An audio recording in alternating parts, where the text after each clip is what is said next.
Hey guys, tonight we're diving into a tale of daring exploration that rewrites the history books. A story of warriors from the frozen north who braved the Atlantic and carved their mark on the New World centuries before Columbus ever set sail. What if I told you?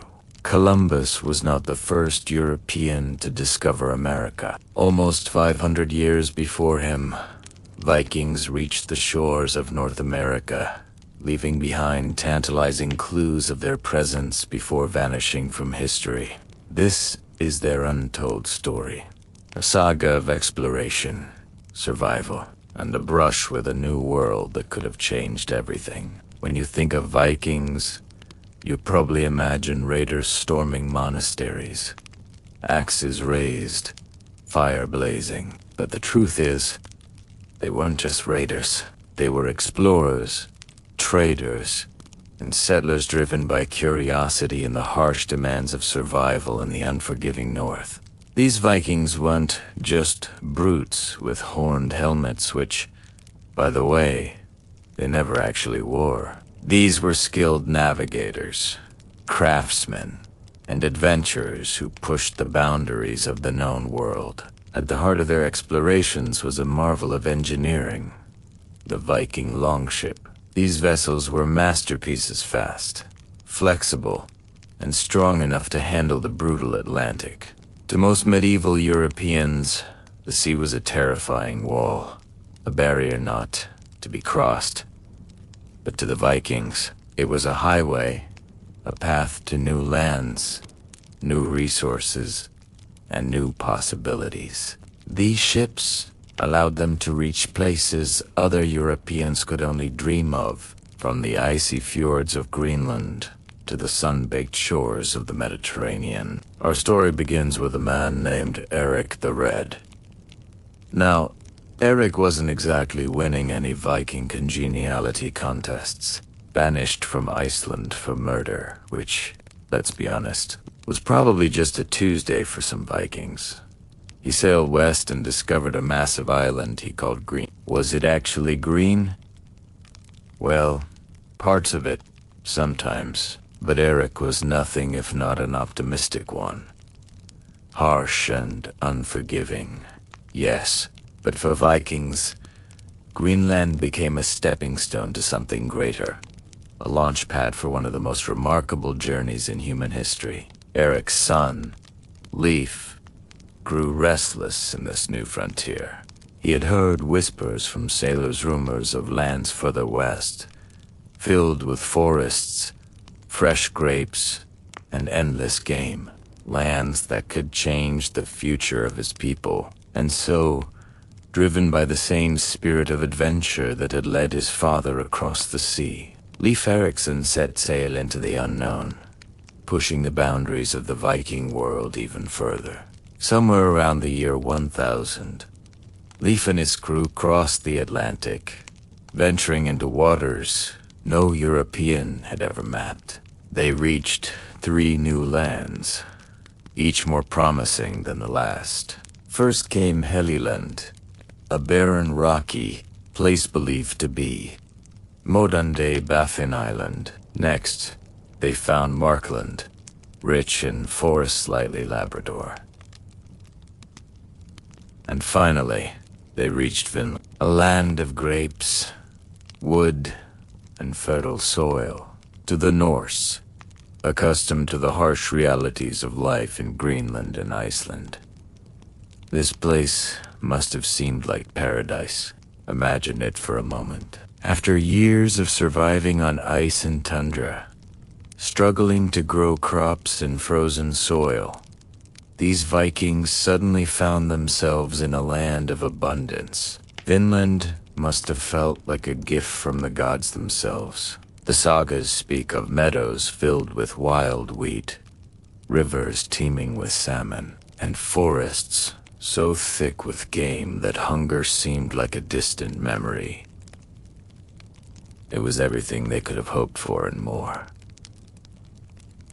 But the Vikings weren't just passing through. They were here to stay, at least for a while.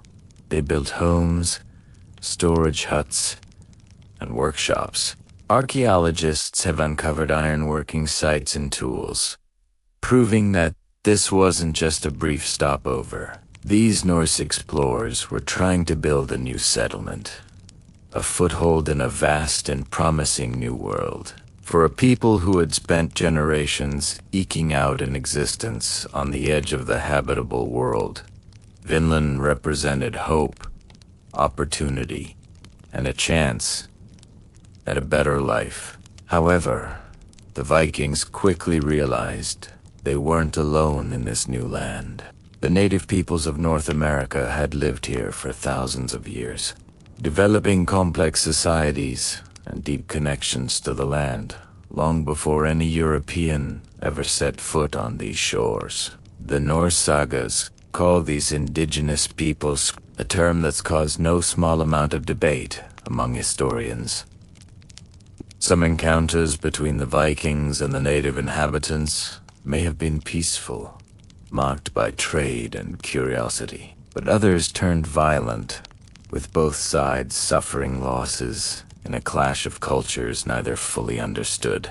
Outnumbered and far from home, the Vikings began to realize that survival here wouldn't be as easy as they'd hoped. The land may have been fertile and rich in resources, but it came with challenges they hadn't anticipated.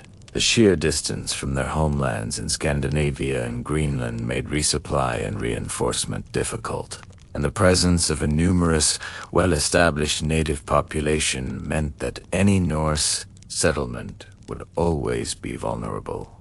For centuries, the only record of these remarkable journeys came from two Icelandic sagas, the saga of Erik the Red and the saga of the Greenlanders. These tales, passed down through generations, spoke of Leif Erikson's voyages and the attempts to settle Van. But for a long time, most historians dismissed them as legends, colorful stories with perhaps a kernel of truth buried beneath layers of exaggeration and myth. The idea that Vikings had reached North America centuries before Columbus seemed too fantastic to be true.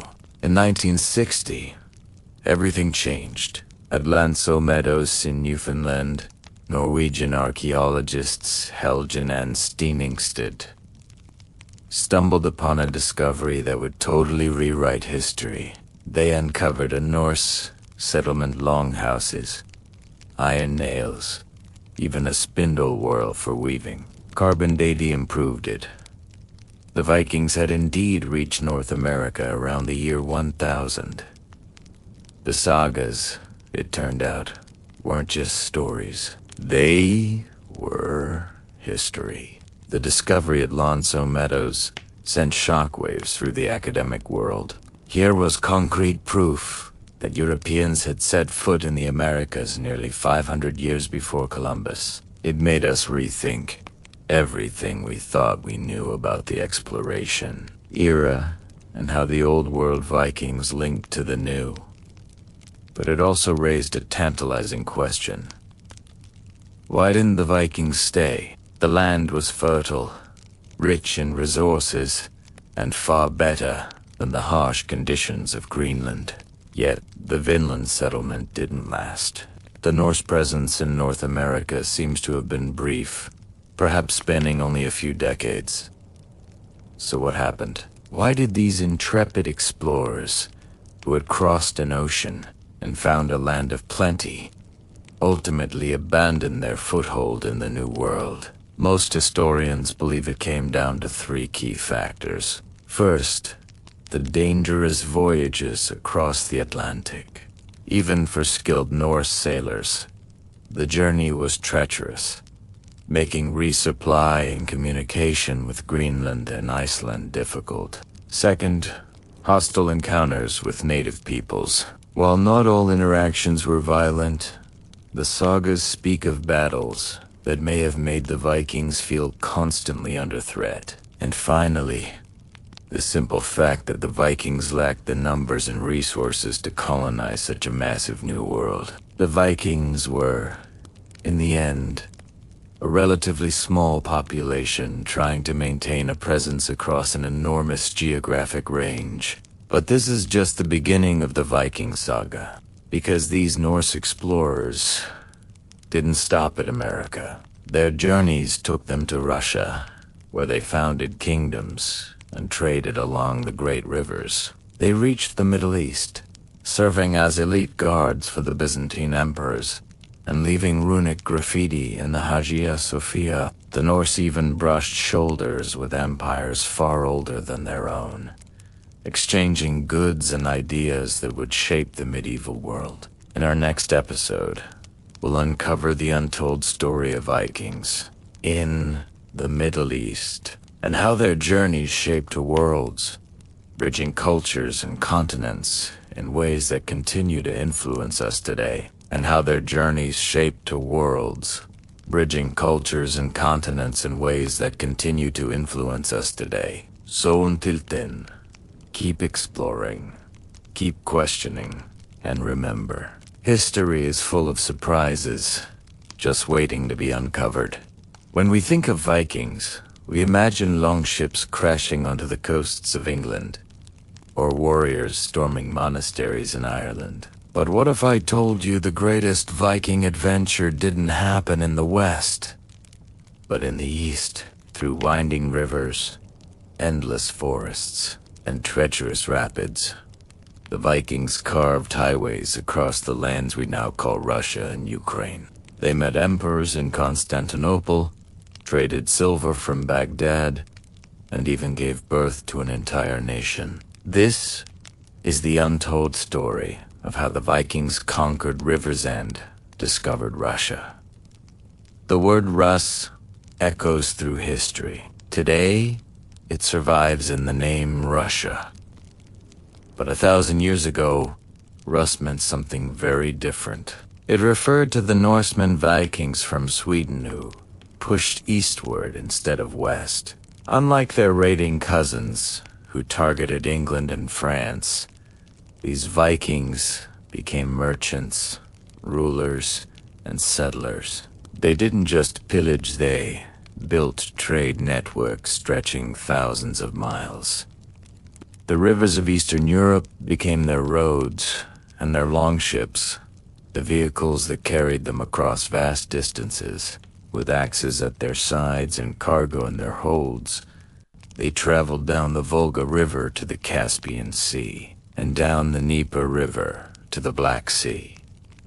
From there, they reached the riches of Constantinople and Baghdad. Along the way, they founded trading posts that would grow into cities Novgorod, Kiev, and eventually, Moscow.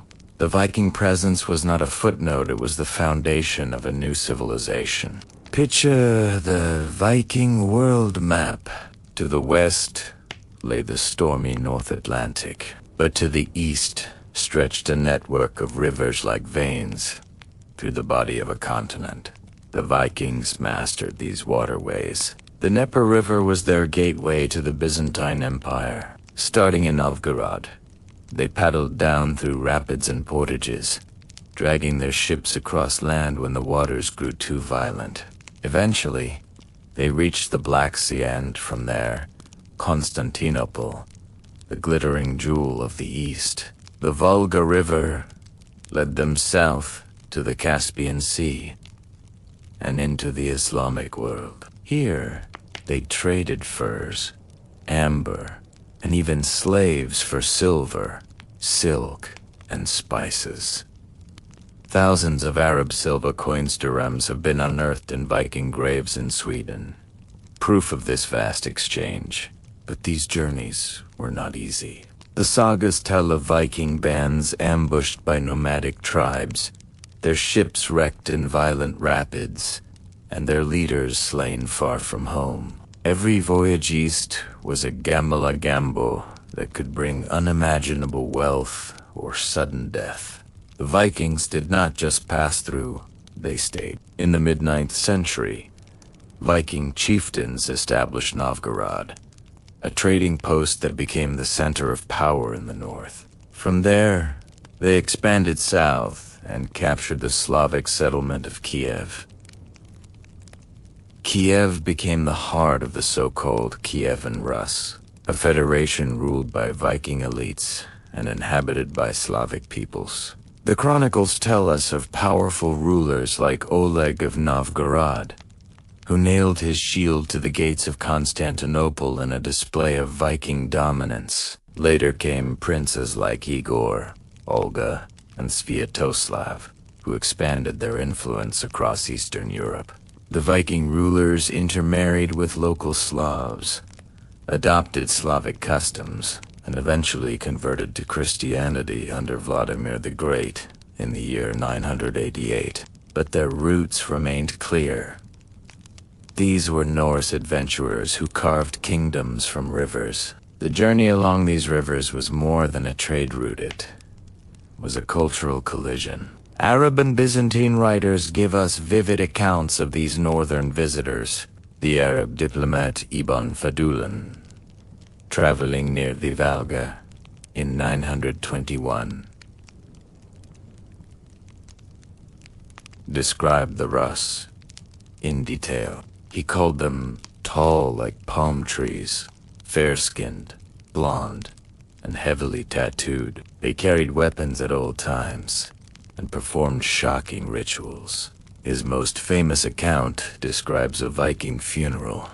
A chieftainess' ship burned after a slave girl was sacrificed to follow him into death. To Ibn Fadlan, the Rus were both admirable and horrifying. In Constantinople, the Byzantines knew them as both enemies and allies.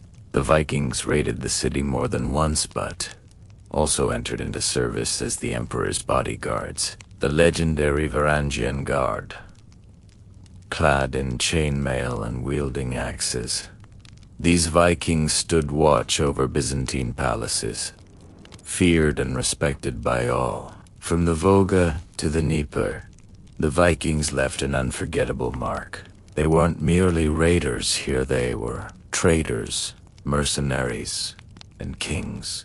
But even great river empires faced challenges.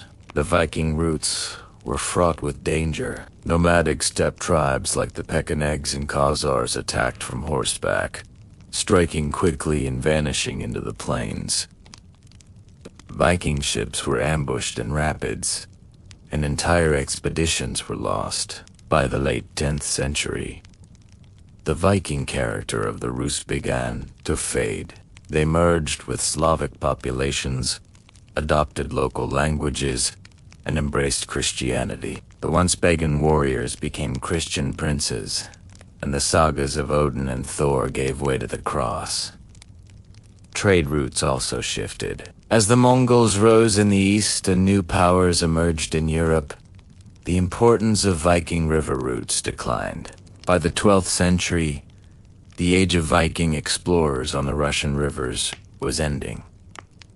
But their legacy was far from over. The Vikings who sailed west gave us stories of raids, blood, and conquest. But those who sailed east gave us something different. Foundations. They built cities, forged dynasties, and connected cultures across thousands of miles. The Kievan Rus they founded would evolve into Russia, Ukraine, and Belarus. The Varangian Guard became legend in Byzantine history, and the Arab chronicles preserved glimpses of a Viking world unlike anything in the sagas. The rivers they conquered became the veins of an empire, and their story reminds us that the Viking Age was not just about the sea. It was about the rivers, the trade, and the meeting of worlds. So the next time you hear the word Viking, don't just imagine the coasts of England. Imagine them paddling down the Dnieper, hauling their ships across the rapids, carrying silver coins from Baghdad and silks from Persia, building the first stones of cities that still stand today. This was not the story of destruction, it was the story of creation. The Vikings on the rivers of Russia. Imagine the thunder of oars echoing through endless forests, a serpent-headed longship slicing its way along a vast river, not toward the seas of the west, but deep into the heart of the east. These were no ordinary voyages. The Vikings turned rivers into highways, carving paths through what is now Russia and Ukraine. They battled rapids, bargained with Slavic tribes, and built trade routes that stretched from the cold Baltic all the way to Constantinople and even the Middle East. But what if I told you that the Vikings didn't stop there, that some of them journeyed thousands of miles across rivers and deserts, ending up in the heart of the Middle East, meeting emperors, trading with caliphs, and leaving behind a trail of mysteries history is still uncovering? This is the untold story of the Vikings. In the Middle East, the Vikings were not just raiders, they were merchants, explorers, and navigators of astonishing skill. While some sailed west toward England and North America, others traveled east, along rivers like the Dnieper and the Volga. These water highways cut through Russia and Ukraine, eventually reaching the Black Sea and the Caspian Sea. From there, the Vikings, known in these regions as the Rus, pushed into lands most Europeans had never even heard of. And where did these rivers lead? To the great empires of the East. The Byzantine Empire, centered in Constantinople, and the Islamic caliphates that stretched from Persia to Baghdad. This journey wasn't a quick raid across the sea. It was thousands of miles, through forests, hostile tribes, treacherous rapids, and scorching deserts. And yet, the Vikings went. The Vikings who traveled east were often called the Rus. Many historians believe the name Russia itself comes from these north. They established trading centers like Novgorod and Kiev, which would one day become the heart of the Russian state. But their ambitions didn't stop there. From the forests of Eastern Europe, the Vikings carried furs, honey, amber, and slaves downriver. Their destination, the riches of the East. The Arab silver dirham became their favorite currency, and in fact, thousands of Viking graves across Scandinavia contain more Arab coins than European ones. Think about that. A Viking farmer in Sweden could be buried with coins minted in Baghdad, over 3,000 miles away. The Arabs, in return, wrote about these strangers from the north. They described tall, blond men with tattooed bodies, armed with axes and swords, who arrived in caravans of ships along the rivers. These were not myths, these were eyewitness accounts. One of the most famous descriptions comes from the 10th century Arab diplomat Ahmad ibn, sent from Baghdad to meet with rulers along the Volga. Ibn Fadlan encountered the Rus Vikings in person. What he described was shocking. He wrote of their appearance: tall like palm trees, with fair skin, blonde hair, and covered in tattoos from their fingertips to their necks. They carried axes, swords, and knives at all times. To him, they were the most perfect physical specimens he had ever seen, but also the most filthy. He noted, with disgust, that they never washed their faces or hands, except in the dirtiest of ways. But Ibn Fadlan's most chilling description was of a Viking funeral. When a Viking chieftain died, his people placed him in a ship, buried him with treasures, and according to Ibn Fadlan, sacrificed a slave girl, sending her into the afterlife with her master.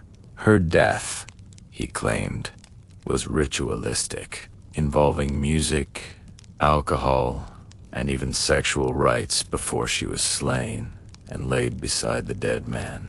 The ship was then set aflame, sending smoke into the Skiza, a fiery passage into Valhalla. It's a brutal story, but it matches the fierce reputation of the Vikings. And yet, these same men were also traitors, forming economic ties that stretched from Scandinavia to Baghdad. If Baghdad saw the Vikings as exotic traders, Constantinople saw them as warriors, known as Miklagard.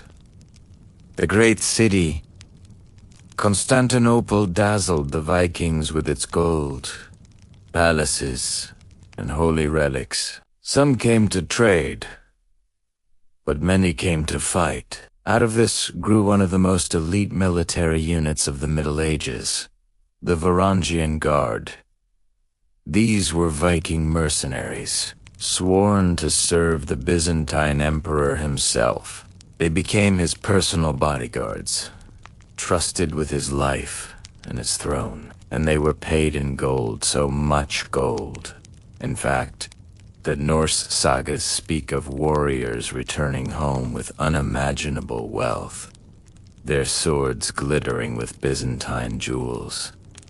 The Varangian Guard fought in wars across the empire, against Arabs, Bulgars, Normans, and even in the Crusades. They were said to be fiercely loyal, obeying the emperor above all else. The Byzantine proverb even went, "The Varangians will not betray their master, even if it costs them their lives." For men from the cold fjords of Scandinavia, this was a path to honor, wealth, and eternal glory. So what exactly were the Vikings doing in the Middle East? The truth is, they weren't invaders. Here they were connectors. They carried goods, ideas, and culture between the East and the West. Silver from Baghdad, silk from Persia, spices from the East all made their way into Viking hands, and in red-turned Viking furs, amber, and even slaves flowed into the markets of the Caliphate. But their legacy is more than trade. The very formation of Russia is tied to these Norsemen. Their influence spread into politics, religion, and war. Even today, some Arabic chronicles remain the only written sources describing Viking life firsthand. Without them, much of Viking culture might have remained hidden. The story of the Vikings is not just about plunder and raids. It's about exploration, ambition, and the hunger to go further than anyone else. From Baghdad to Constantinople, the Vikings carved their names into history in places few would ever expect. But here's the mystery that remains. How far did they really go? Some evidence suggests Vikings may have even reached as far as Central Asia, or perhaps beyond. Did their journeys connect them, in ways we barely understand, to the great empires of the Silk Road? That's a story for another time, but one thing is certain. The Vikings weren't just warriors of the North. They were citizens of the world. Picture the sunlight blazing off golden deserts, the call to prayer echoing from distant cities, and cutting across those waters, a fleet of dragon-headed ships. Not Arab, not Berber, but Viking. Yes, the same warriors who raided icy coasts and stormed monasteries in the north may have carved their way into Africa itself. Chronicles speak of pale-head raiders striking Morocco, of Norse mercenaries marching under the burning Nile sun, and of trade routes that carried Viking treasures deep into the Sahara. This is not the Viking story you were taught in school. This is the forgotten frontier, the untold saga of when the North met Africa. The Viking Age wasn't just about raiding England or settling Iceland. It was about pushing boundaries, always going further than anyone thought possible. From Norway to Greenland, from Iceland to North America, from Russia down to Baghdad, the Vikings were everywhere. And their reach didn't stop at Europe's edge. Their ships were the key. Long ships were fast, flexible, and light enough to cross oceans or slip up shallow rivers. With these, the Vikings weren't confined to the cold North. They could chase trade, war, and glory into warmer, distant lands. By the 9th and 10th centuries, Norsemen weren't only raiding, they were part of global networks. Silver from Baghdad, silk from Byzantium, and spices from the east were found in Viking graves. And in their hunger for wealth, some of those same warriors turned south toward Africa. To reach Africa, the Vikings first had to conquer the Mediterranean. After raiding Spain and France, fleets of Norsemen entered the Strait of Gibraltar, the narrow passage where Europe nearly touches Africa. Once inside, the Vikings unleashed chaos. Arab sources describe Viking fleets attacking the coast of Al-Andalus, modern Spain and Devon, landing in North Africa. Some chronicles tell of raids on Morocco, where the locals fought fiercely to repel these pale-haired invaders from the sea. Imagine the sight: longships built for northern fjords, slicing through warm southern waters, their sails bright against the desert horizon.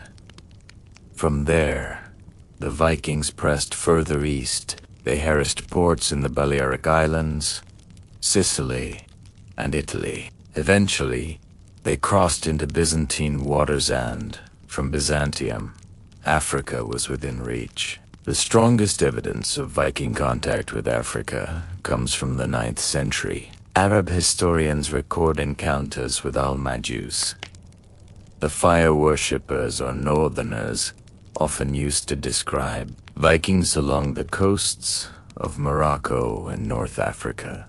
One account tells of a Viking fleet attacking the city of Necker in modern-day Morocco. Around 859 CE, they sacked the city, captured prisoners, and demanded ransom. Some captives were later taken all the way back to Ireland and sold as slaves. This is astonishing when you think about it. In a single voyage, a Viking ship could connect Africa, Europe, and the British Isles in one chain of raiding and trade. Archaeology also hints at this contact. Norse artifacts found in the Mediterranean suggest trade links extended into Africa through Muslim merchants. While we lack Viking settlements in Africa, we do have signs of their presence: raids, skirmishes, and fleeting moments when the North collided with the South. But Viking presence in Africa wasn't just about raiding. Some Norsemen came south as allies and mercenaries. By the 10th century, thousands of Scandinavians were serving in the Varangian Guard, the elite personal bodyguards of the Byzantine emperors. And where the empire went, they went. The Byzantines fought wars not only in Greece and Italy, but also in North Africa and the Middle East. This means Viking warriors, Swedes, Danes, Norwegians may have marched on African soil, battling under Byzantine banners. Some sources even suggest Varangians reached Egypt, guarding Byzantine interests along the Nile. While direct evidence is scarce, the possibility is real because the Byzantine Empire had influence in these regions, and the Varangians were always at the emperor's side. Imagine it: blonde Norsemen, clad in chains, sweating under the African sun, their axes glinting as they guarded imperial treasuries far from the fjords of Scandinavia. The line between history and legend blurs when it comes to the Vikings in Africa. Some sagas and later stories hint at journeys south, beyond the Mediterranean. Others tell of encounters with dark-skinned peoples in lands of heat and wealth. Were these references to Africa? Perhaps to Arabia, or even India, carried into the sagas by rumor and trade. Some historians believe Viking goods like walrus, ivory, and ambawar traded deep into Africa through Muslim merchants. even if the Vikings themselves never set foot there. Others argue that Viking mercenaries may have guarded Byzantine garrisons as far as the Red Sea. The truth is elusive, but what is clear is this: the Vikings were not afraid of distance, and if silver or glory lay in Africa, there is little doubt some of them went. So did the Vikings really reach Africa? Yes. The records are there. Raids in Morocco, battles in Necker, and Varangian soldiers following Byzantine armies onto African soil. What we lack are settlements, sagas, or monumental evidence. The Viking Age in Africa was not about conquests or colonization. It was about connection. They came, they raided, they traded, they fought, and then they vanished back into the seas. For Africa, the Vikings were a storm that passed quickly. For the Vikings, Africa was another frontier reached, another story whispered in longhouses across the north. From the Arctic Circle to the edge of the Sahara, from icy fjords to burning deserts, the Vikings proved one thing above all: no horizon was ever too far. And that is the untold story of the Vikings in Africa. A Viking longship vanishes beyond the horizon. The men aboard fearless, hardened, hungry for discovery never return. Did they die in foreign lands, swallowed by storms, or were their stories buried in sagas and half-forgotten whispers? History celebrates Leif Erikson and the explorers who made it back. But for every successful voyage, there were others that ended in silence. The Norse world knew the sea as both a highway and a graveyard. And today, we uncover the untold tales of Viking explorers who never came home. The Viking Age was not only about raids and battles. At its heart, it was about exploration. From Iceland to Greenland, from the Volga River to Constantinople, Norsemen pushed further than almost anyone of their time. But with every journey came risk. The longship was fast and sleek, but it was also vulnerable. A sudden storm could snap the mast, overturn the ship, or scatter the fleet into deadly waters. Many who left never returned. Their names carried only in whispers of sagas or carved on runes. Exploration brought glory but also disappearance. Leif Erikson reached Finland, believed to be parts of Newfoundland, but it was his brother Thorvald who led the next expedition. The sagas tell us Thorvald's voyage began with hope. They found fertile land, rich forests, and game, but it didn't last. While exploring the coast, Thorvald and his men clashed with the indigenous peoples called Skrallings in the sagas. Arrows flew. Thorvald was struck under his arm. His wound was mortal. He is remembered as the first Norseman to die in North America. His men buried him on the shore, marked the place with crosses, and sailed back without him. For Thorvald, the New World was both a discovery and his grave.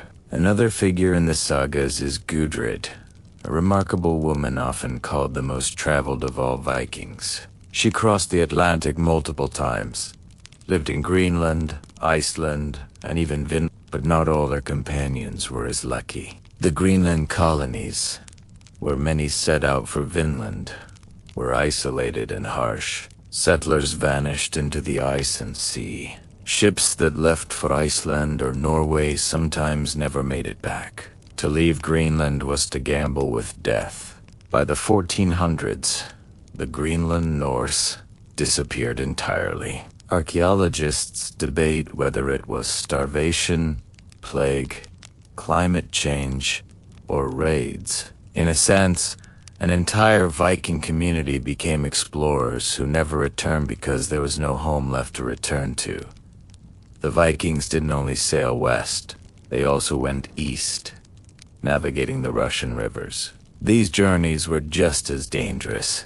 Arab chronicles speak of the Rus, Norse traders and warriors who traveled down the Volga and Dnieper rivers toward the Caspian Sea and Constantinople. Many never returned. Some were killed by local tribes. Others were enslaved. Still others simply disappeared, lost in the endless rivers and forests. The sagas hint at these dangers. A single ambush could wipe out a ship's crew. And if you vanished in the east, your story often ended there. No saga would tell it. No runestone would mark it. Only silence. Leif Erikson made it home. But later expeditions to Vinland ended in blood and failure. Karasifni, another explorer, tried to build a lasting settlement. His voyage carried men, women, even livestock proof. They wanted more than a raid, but Vinland was not empty. Tensions with the indigenous people escalated. Trade broke down. Conflict followed. The sagas describe battles, panic, and retreat. Some ships left with survivors. Others never sailed home again. To this day, we don't know how many Vikings lie buried in North America. Nameless, their graves unmarked. Countless Viking voyages ended not in foreign lands, but in the sea itself. The North Atlantic is unforgiving. Storms appear suddenly. Icebergs drift silently. Many longships set out and were never seen again. Runestones in Sweden and Denmark sometimes hint at these fates. Carved words like, "He sailed west and never returned," or "They vanished at sea." These stones are the only memorials to explorers who were lost forever. Each inscription is a reminder. Behind the victories were endless tragedies. The Vikings who never returned are not failures. They are part of the Viking story itself. Exploration is always risk. And without those who vanished, there would have been no path for those who succeeded. Their memory lingers in sagas, in runes, in bones buried under foreign soil. They are the shadows of an age of exploration, the price of daring to sail into the unknown. And though their names may be forgotten, their courage echoes across the seas they never came back from. Think of the Silk Road camels crossing deserts, Chinese silk shimmering in the sun, spices filling the air of Persian bazaars. Now, picture this. Vikings, the dragon ship sailors of the north holding coins from Samarkand, silks from China, and silver from Baghdad. This is not myth. Archaeology reveals that the Vikings reached far beyond Europe. Through rivers, overland routes, and daring trade, they connected their icy homelands to Asia itself. Tonight, we unravel one of history's forgotten stories, the Viking connection to the Silk Road. The Viking Age, from the late 700s to the 11th century, is usually remembered for raids, monasteries burned, towns looted, kings humiliated. But behind the swords and axes lay something just as powerful. Trade. Vikings weren't only warriors, they were merchants.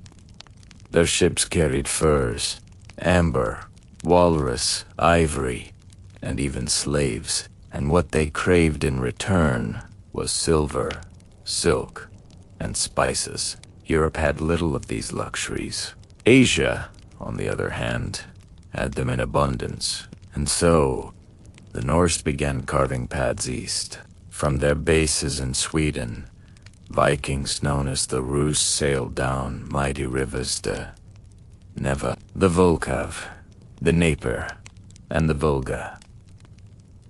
Their longships weren't just for open seas.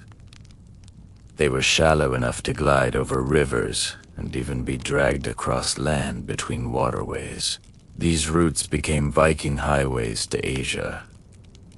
The Volga River led south to the Caspian Sea, opening trade with Persia and the Islamic world. The Dnieper led toward Constantinople, the Byzantine capital, and from these crossroads, goods and contacts flowed further, linking the Norse to the Silk Road.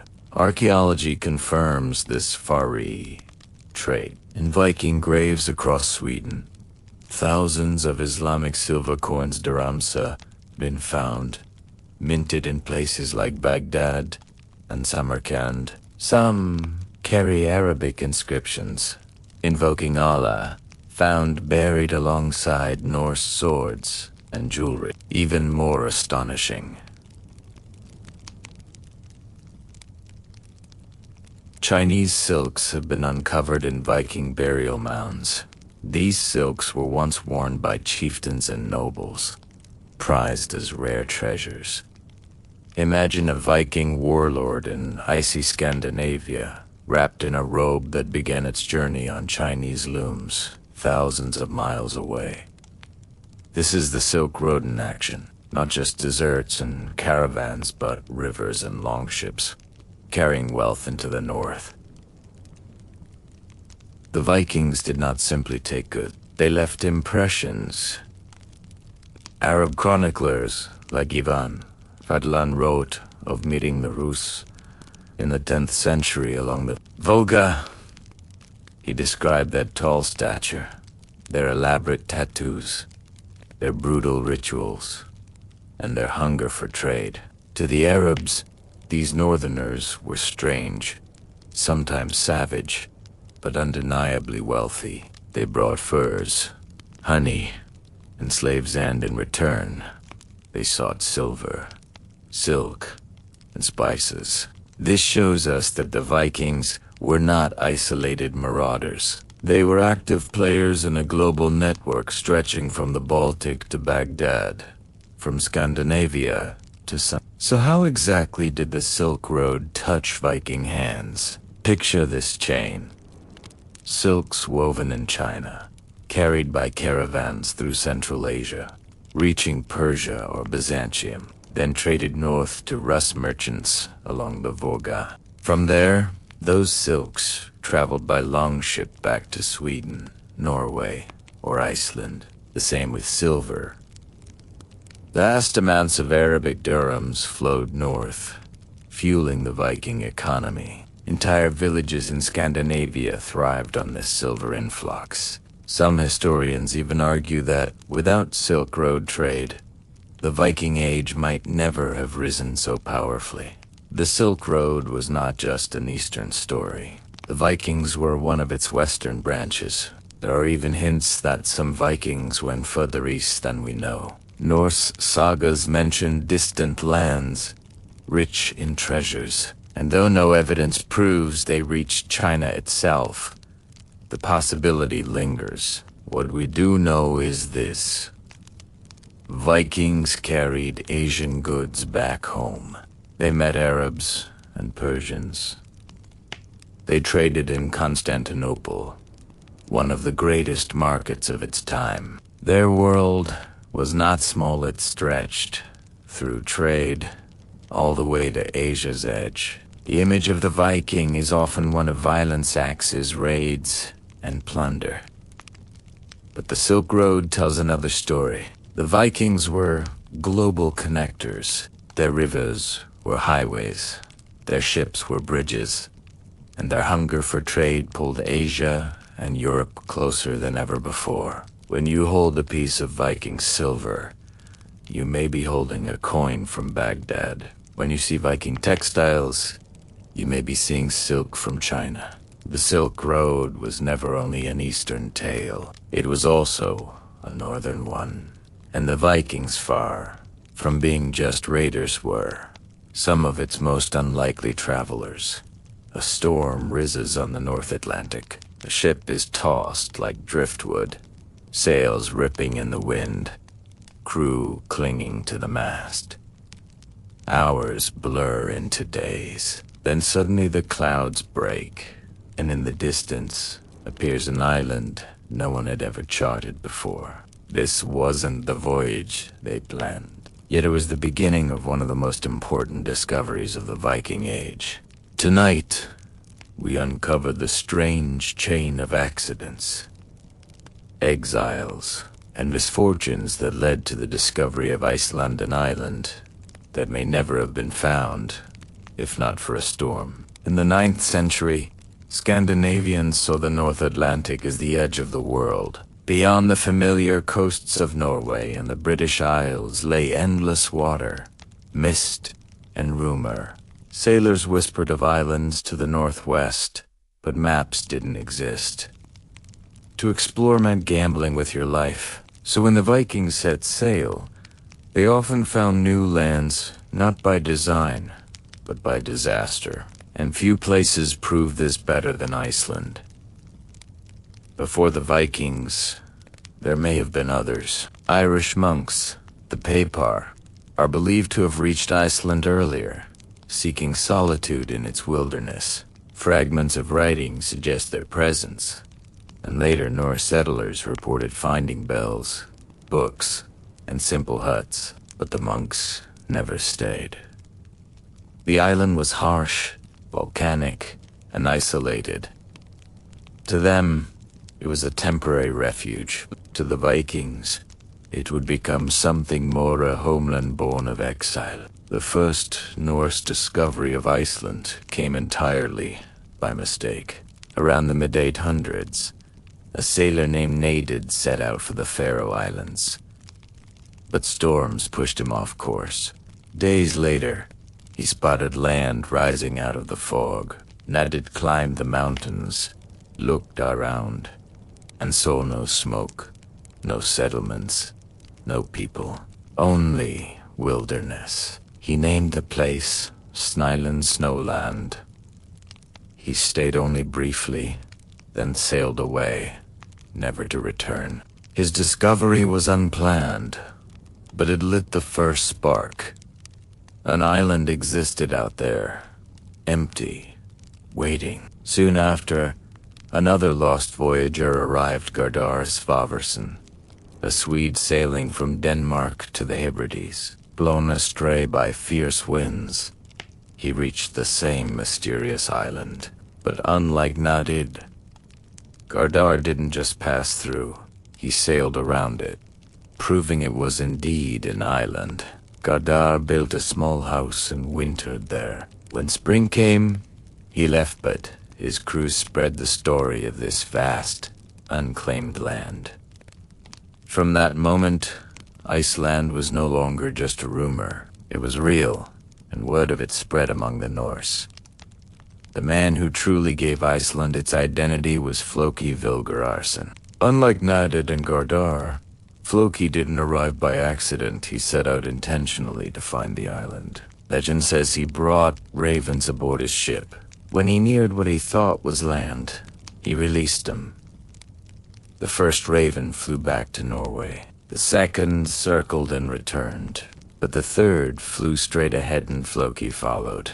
What he found was both beautiful and brutal. He and his companions tried to settle, but they were unprepared for the harsh winters. Livestock died, crops failed, and famine set in. At one point, Floki climbed a mountain and looked out over a fjord filled with drifting ice. In frustration, he gave the island its name, Island. Though Floki's first settlement failed, others soon followed. Iceland became a refuge for outcasts and exiles, people escaping feuds, politics, or harsh rule in Norway. For them, Iceland's remoteness wasn't a curse, but a blessing. By the late 9th century, entire families were migrating there. They brought livestock, traditions, and law codes. They built turf houses and carved out farms from volcanic soil. What began with accidents and misadventure became a true Norse colony. The discovery of Iceland shows us something vital about the Viking Age. That fortune often favored the lost, not had found it by accident. Gardar proved it was an island. Floki gave it its name. And generations of settlers turned the barren wilderness into one of the most important Norse societies of all. Without Iceland, there would be no Greenland colony. Without Iceland, there would be no Vinland voyages. What began as an accident became the stepping stone to a new chapter of Viking exploration. And it all started with a storm. The Caspian Sea. A vast inland ocean surrounded by Persia, the Caucasus, and the steppes of Central Asia. It was here, far from the icy fjords of Scandinavia, that Viking longships once cut through the waves, not as raiders, but as traders hauling goods from the north into the heart of the east. Amber from the Baltic, furs from the forests, and even slaves taken in raids all exchanged for silk, silver, and spices from the Islamic world. The Caspian was no ordinary destination. It was the far frontier of Viking commerce, a place where Norsemen met Persians, Arabs, and steppe nomads. Tonight, we uncover the extraordinary story of what the Vikings traded along the Caspian Sea, and how these voyages reshaped their world. The Caspian wasn't easy to reach. To get there, the Vikings often called the Russ, and these lands sailed their longships down the great Russian rivers. From the Baltic, they entered the Dnieper and the Volga, passing through vast forests, hostile tribes, and treacherous rapids. At portages, they hauled their ships over land. At settlements, they bartered, fought, or made alliances. These river routes weren't just highways of water, they were lifelines of trade, connecting the cold north with the riches of the Islamic Caliphate. By the 9th century, Vikings were reaching the Caspian in growing numbers. Arabic chroniclers wrote of fair-haired, blue-eyed merchants arriving in fleets, their ships packed with goods. These weren't just raiders, they were middlemen, carrying the wealth of the Baltic into the markets of Persia and Baghdad. The Norse had already established towns like Novgorod and Kiev as staging points. But beyond these, the Caspian was the great prize, because it opened the door to the Silk Road. So what exactly did Vikings trade here? First and foremost, furs. The dense winter pelts of beaver, sable, fox, and ermine were highly prized in the warm climates of the East. To Persians and Arabs, these furs were luxury items, symbols of wealth and status. Amber was another northern treasure, gathered along the Baltic shores. Amber was carved into beads and jewelry, sometimes even used as incense. And then there was the human trade slaves captured during raids in Eastern Europe, known as thralls in Norse society. These captives were sold in Caspian markets, bound for service in Persian households or even the Caliphate armies. It was a brutal reality, but one of the foundations of Viking wealth in the East. The Vikings didn't return empty-handed. From the Caspian trade routes came silver above all else. Silver coins from the Abbasid Caliphate dirhams flooded into Scandinavia. Archaeologists have uncovered hoards of these coins buried in Sweden, Gotland, and beyond. Some hoards contain thousands of coins, evidence of just how profitable these exchanges were. But silver wasn't the only treasure. Silk flowed northward, shimmering cloth carried across deserts and mountains along the Silk Road. Spices, tupapur, cinnamon, and clove small luxuries that transformed Viking feasts. From the Caspian came glassware, fine ceramics, and even wine. The Norse world, once isolated and raw, became increasingly tied to the luxuries of distant empires. Yet not all Viking voyages to the Caspian were peaceful. In the 10th century, Norse fleets launched daring raids along its shores. Chronicles tell of Viking ships storming Baku, plundering Persian towns, and clashing with Islamic armies. At first, they triumphed, ruthless warriors striking where they were least expected. But the east was not undefended. Over time, Persian forces grew stronger, ambushes more effective. Several Viking expeditions ended in bloodshed. Their crews slaughtered, their ships burned. The Caspian, for all its riches, was a dangerous frontier.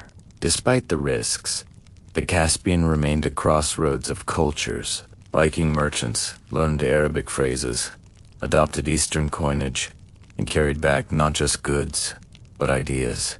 Some even served as mercenaries for Eastern rulers.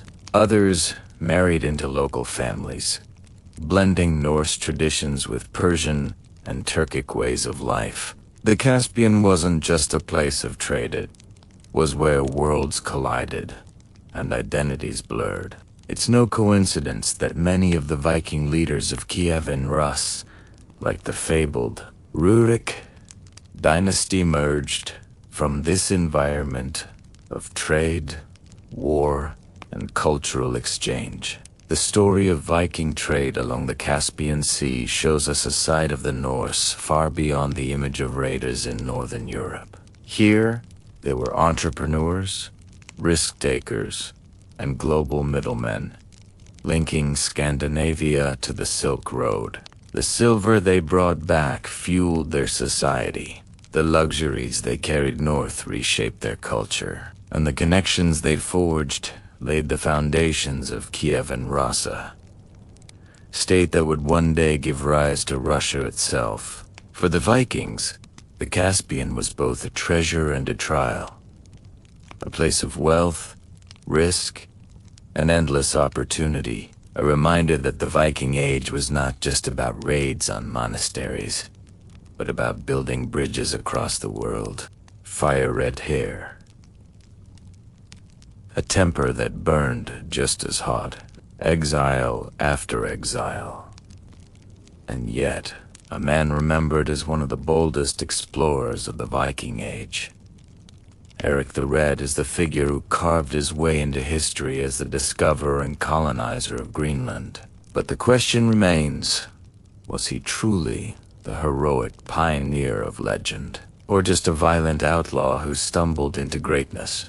His story is recorded in sagas half history, half myth, where fact is woven with folklore, and the truth hides between lines of poetry. Tonight, we will walk through the life of Erik the Red, examining the fiery man himself, the settlements he created, the family he raised, and the legend that may be far larger than the truth. Erik was born around 950 AD in the rugged mountains of western Norway. His father Thorvald was already an outlaw, banished from his homeland for manslaughter. For set to flee, the family sailed to Iceland, a new frontier where Norse settlers were carving farms into raw volcanic land. For young Erik, exile was not just an event, it was inheritance. From the start, his family lived on the edges of society, shaped by violence, survival, and ambition. Iceland itself was both beautiful and brutal. Black lava fields, towering fjords, boiling hot springs. A place where only the toughest could thrive. And it was here that Erik the Red began to make his name. By his 20s, Erik was already known for two things: his striking red hair and beard, and his violent temper. He married Jodhild, a strong-willed woman from a wealthy family, and together they began building a farmstead in Iceland. But trouble followed Erik wherever he went. First came disputes over land boundaries. Then came fights over property. And soon, blood was spilled. Erik killed men in feuds that spiraled out of control. At the thing, the Great Assembly, what Icelanders judged such cases, he was declared an outlaw. The punishment: 3 years of exile. He could no longer live in Iceland. Once again, as with his father, Violence forced Erik to the edges of the known world. Exile might have been the end of Erik's story. Instead, it became the beginning. He had heard whispers of a land to the west, across the cold Atlantic. A land others had glimpsed, but none had claimed. With a few ships and followers, Erik set sail into the unknown. The voyage was treacherous. Waves pounded the longships. Icebergs loomed on the horizon. Fog concealed rocky coasts. Yet after days at sea, the mist parted and there it was. Towering cliffs, vast fjords, valleys rich with green pastures. A land untouched, waiting. Erik called it Greenland. For 3 years, Erik explored the coastline. He mapped fjords, named valleys, and tested the land for settlement. Some accounts say he found fertile spots where grass grew tall enough for livestock. Others claim he exaggerated Greenland's potential. After all, much of it was ice and rock. But Erik was no fool. He knew the power of words. When his exile ended, he returned to Iceland and began spreading tales of this new land. He told of fertile pastures, open space, and promise. And to make it more appealing, he called it Greenland, a name meant to entice. It was brilliant marketing. Soon, families desperate for new opportunities joined him. Out of 25 ships that set sail, only 14 made it, battered but alive. But those who survived established the eastern and western settlements of Greenland. Life in Greenland was hard. Winters were long, summers short, and farming demanded resilience. The settlers built turf houses, kept sheep and cattle, and hunted seals for food. They relied on trade with Iceland and Norway, sending walrus tusks and hides in exchange for iron and timber. And yet, against all odds, they survived. Archaeological digs show longhouses, churches, and even farms that thrived for generations. At its peak, up to 3,000 Norse lived in Greenland. At the heart of it all was Erik, the Red Chieftain. Settler, outlaw turned pioneer. Erik's legacy didn't end with him. His children carried his story further. His son, Leif Erikson, became one of the most famous Vikings of all time. Sailing west and discovering Vinlandwa, we now believe to be North America's centuries. Before Columbus, some sagas say Erik himself was meant to lead that voyage, but after falling from a horse and being injured, he stayed behind. Fate, it seems, chose Leif instead. Ísdöttir Freydis is remembered as one of the fiercest women in Viking legend, said to have fought off attackers in Vinland while heavily pregnant, armed with nothing but a sword. So how much of Erik's story is fact, and how much is saga embellishment? The sagas describe him as charismatic, bold, and larger than life. But archaeology paints a more complicated picture. Greenland settlements did exist, but many struggled. The idea of Greenland was perhaps more hopeful than real. Even his temper, was it as fiery as the stories claim? Or was that just a narrative device? A way to explain his red hair and his fate as an exile? We may never know for certain. What we do know is this. Erik the Red turned exile into opportunity, and whether by luck, cunning, or courage, he carved out a colony at the edge of the world. The saga of Erik the Red is more than the tale of one man. It is the story of how chance, violence, and exile shaped exploration. It is the reminder that Viking expansion wasn't just about raiding, it was about survival, ambition, and daring to sail where no one else would. So was Erik the Red a hero, a villain, or simply a survivor who mastered the art of turning exile into legend? Perhaps he was all of them. And maybe that's why, more than 1,000 years later, his story still burns bright. Maps are windows into how people once saw the world. Most were crude, symbolic, and distorted. But every so often, a map appears that should not exist, at least. Not with the knowledge people supposedly had at the time.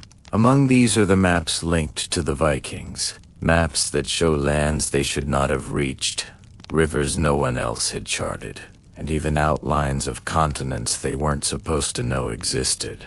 How did the Vikings warriors, raiders, and sailors of the North leave behind cartographic mysteries that still confuse historians today? And what secrets are hidden in the maps that may have guided their longships across oceans and rivers into places far beyond what we ever imagined? Today, we'll dive into the saga of Viking maps, the baffled historians.